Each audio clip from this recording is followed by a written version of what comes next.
రాజేంద్రనగర్లో సురేష్, రమేష్, మహేష్ అనే ముగ్గురు స్నేహితులు ఒకే ఇంట్లో అద్దెకి ఉంటున్నారు. వంట పనులు మొత్తం సురేష్ చూసుకుంటాడు. సురేష్ వాళ్ళతో పాటు ఒక పిల్లిని కూడా పెంచుకుంటున్నాడు. ఒకరోజు ముగ్గురు భోజనం చేస్తుండగా రమేష్ సురేష్తో, బ్రో నీ చేతిలో ఏదో మ్యాజిక్ ఉంది బ్రో, అసలు నువ్వు కర్రీస్ చేస్తే స్వర్గం అంతే, కానీ ఇంట్లో ఈ పిల్లిని ఎందుకు పెంచుతున్నావు బ్రో? అరే మామ, మనం ఎన్నో జంతువుల్ని అన్నంలో కలుపుకొని తినేస్తున్నాం. ఆ పాపం పోవాలంటే ఇలాంటి వాటికి 4 మెతుకులు వేసి పెంచుకోవాలి. అది ఏదో రోజు ఉపయోగపడుతుంది అని అంటాడు. ఆ తర్వాత రోజు సురేష్కు రమేష్ డబ్బులు ఇచ్చి చికెన్ తీసుకువచ్చి వండమని చెప్తాడు. రమేష్, మహేష్ ఆఫీస్కు వెళ్తారు. తర్వాత సురేష్ పిల్లిని తీసుకుని చికెన్ తేవడానికి బయటికి వెళ్తాడు. దారిలో ఒక ఇంట్లో కొన్ని కోళ్ళను చూస్తాడు. వాటిని చూసి సురేష్కి ఒక ఉపాయం వస్తుంది. మై డియర్ క్యాట్, నువ్వు నాకు డబ్బులు మిగల్చాలి అంటే వెళ్ళి ఆ కోళ్ళలో నుంచి ఒక మంచి కోడిని పట్టుకొని మన ఇంటికి తీసుకురా, మంచిగా కర్రీ వండి పెడతాను నీకు అని అంటాడు. వెంటనే పిల్లి వెళ్ళి ఒక కోడిని పట్టుకొని సురేష్ వాళ్ళ రూమ్లోకి పరిగెడుతుంది. సురేష్ ఆ కోడిని కట్ చేసి కూర వండుతాడు. వండి ఆ కర్రీని కొంత పిల్లికి పెట్టి తను కూడా తినడం మొదలు పెడతాడు.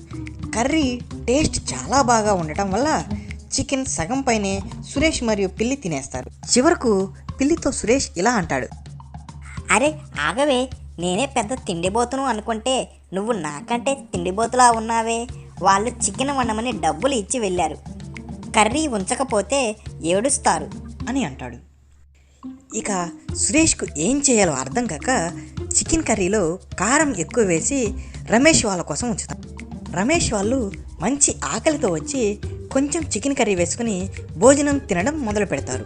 ఒక్క ముక్క తినగానే కారం వల్ల వాళ్ళ నోరు మండిపోతుంది. అటు ఇటు పరుగులు తీస్తారు. రమేష్ సురేష్తో, అరే బ్రో, కారం ఇంకా ఉందా, మొత్తం అయిపోయిందా, ఏం కర్రీ వండుతావురా బాబు, చంపేద్దామనుకున్నావా ఏంటి అంటూ తిట్టుకుంటూ తినడానికి బయటికి వెళ్ళిపోతారు. ఇక సురేష్ పిల్లితో, అరే ఈ ఐడియా బాగా పనిచేసింది.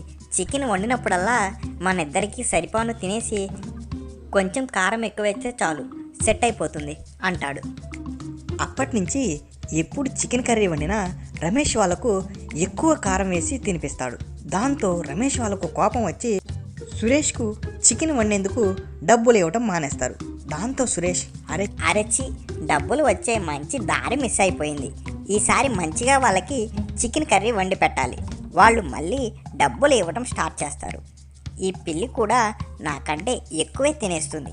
దీనికి ఈసారి బొమ్మికలు తినిపిస్తే ఆ మిగిలిన చికెన్ రమేష్ వాళ్ళకు పెట్టచ్చు అని ప్లాన్ చేసి పిల్లికి చెప్పి ఒక కోడిని తెప్పిస్తాడు.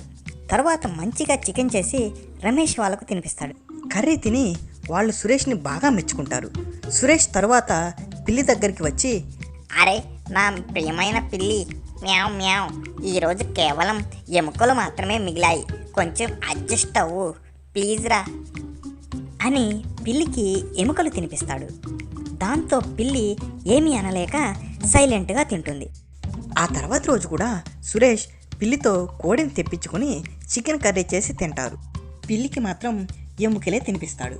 తర్వాత రోజు రమేష్ సురేష్తో, సురేష్, మా బాస్ ఇంటికి భోజనానికి వస్తాడు, నువ్వు మంచిగా చికెన్ వండి పెడితే నిన్ను ఆయన మెచ్చుకుని జాబ్ ఇస్తాడు అంటాడు. సురేష్ సరే అని పిల్లితో చెప్పి కోడిని తెప్పించి మంచిగా కట్ చేసి కర్రీ వండుతాడు.